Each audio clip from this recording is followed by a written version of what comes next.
Hello, I am Arion. This is Truth Be Told, and I wanted to do a quick little video on translations because I've been praying and fasting with a friend, and this is what came up while I was praying this morning. So I need to share this.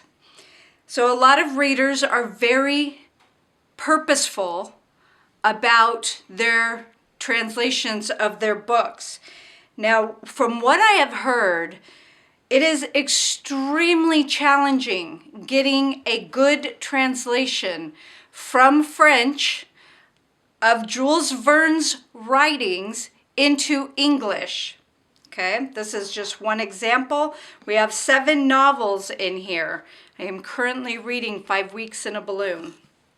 Okay, so that's one. Sorry, I'm going to try and make room on my desk.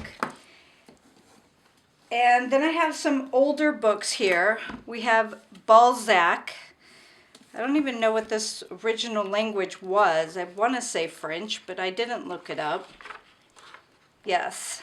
Okay, so, oh, what's this?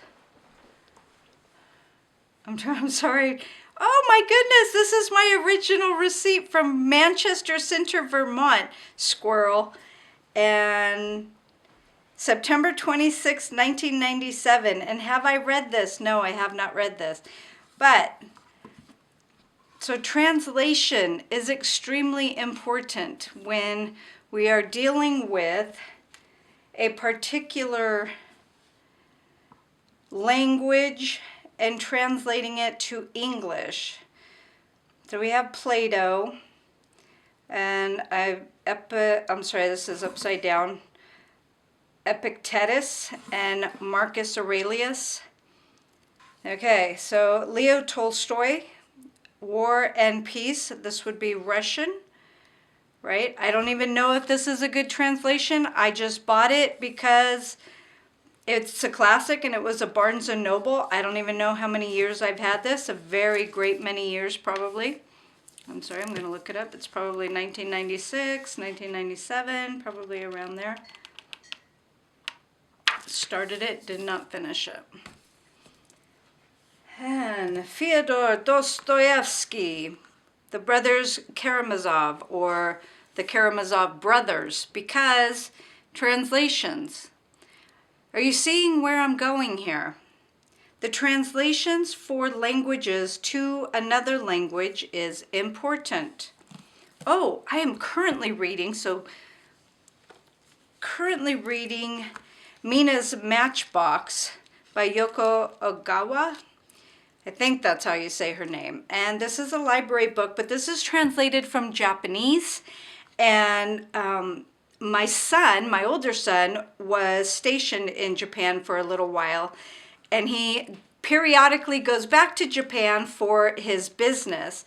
And I don't know if he knows any Japanese. I'm sure he does. I haven't even asked him.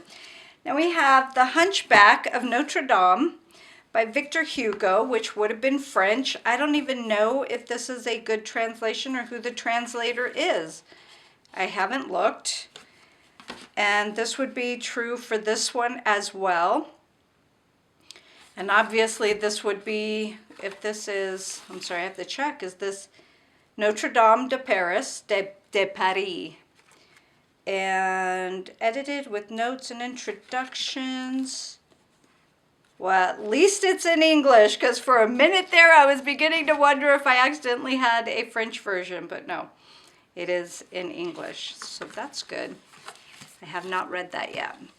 So from what I've heard, this translation of Les Miserables by Victor Hugo is not as good as this version. Now, why would it matter? It's a fictional book, but it does contain historical information. Why would that matter if people don't have a problem with the translation of this book? I do, which is why I study out of the King James. Because translations do matter. They do matter. And as I am studying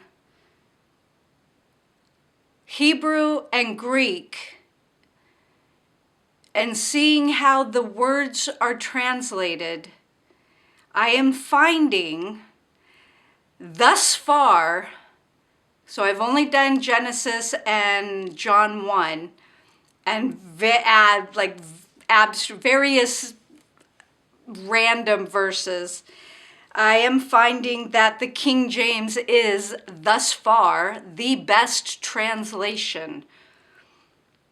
So you tell me, does translation matter? And if you think it matters in a fictional book, why doesn't it matter in the Holy Bible? I'm just curious. I'm asking questions. I want to know.